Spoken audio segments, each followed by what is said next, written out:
Some of these defendants talking about competency, whether they're fit to stand trial. Tell us about some of them and what that explanation is, what may happen to them.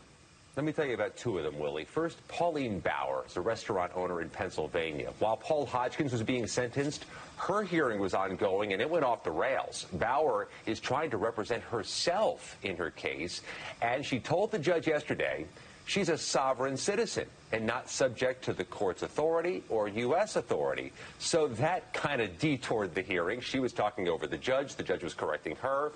The judge will allow her to defend herself. She's back in court in September. Let's see what happens next. Also want to tell you about Landon Copeland. He's a military veteran locked up in a local jail in Utah awaiting his competency hearing. I spoke to him by phone from his jail cell. He is still trying to get his competency exam to move forward in his case. He says the government is slow-walking it, leaving him languishing in jail for months now. We'll see where that goes, but it's just another hurdle, Willie, in an already the largest criminal investigation and prosecution in U.S. history. So much still to play out here, but we have this first sentencing of 8 months. We'll see if that becomes the standard. NBC4 Washington investigative reporter Scott MacFarlane. Scott, thanks so much. Good to see you. House Minority Leader Kevin McCarthy announced his picks for a select committee charged with investigating the January 6th Capitol attack. They include Congressman Jim Banks of Indiana, who will serve as ranking member, Congressman Jim Jordan of Ohio, Rodney Davis of Illinois, Kelly Armstrong of North Dakota, and Troy Nails, a freshman from Texas. 3 of those Republicans, Banks, Jordan, and Nails, previously voted to overturn the results of the November election.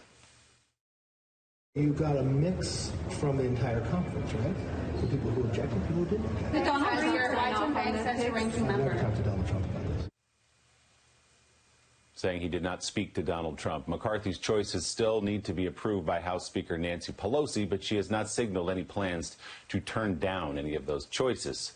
Pelosi announced her own appointments to the panel earlier this month, including Republican Congresswoman Liz Cheney. The Select Committee is scheduled to hold its first hearing next week. Witnesses will include officers from the U.S. Capitol Police Department and the D.C. Metropolitan Police Department. Let's bring in White House reporter for the Associated Press, Jonathan Lemire, Pulitzer Prize-winning columnist and associate editor of the Washington Post, and MSNBC political analyst Eugene Robinson, and former senior advisor for the House Oversight Committee, Kurt Bardella. He's a columnist for USA Today and the LA Times and an advisor to the DCCC. Good morning to all of you.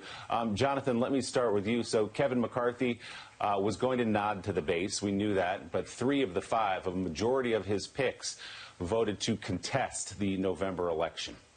3 of the picks, Willie, did so, and they did so after the insurrection. Let's remember, the official vote came after the rioters breached the Capitol, and we had hours worth of violence. So it's a pretty clear signal here from Republican leader McCarthy as to which direction he wants to take these hearings. And sure, 2 of the members there didn't do that. They didn't vote to decertify. They did go along with the democratic process and acknowledge that Joe Biden was indeed elected president, but the other 3 don't. And Jim Jordan, as we know, is one of former President Trump's most vocal defenders and has been willing to say blatant untruths in order to defend the former president. He's closely aligned himself with it, and we know that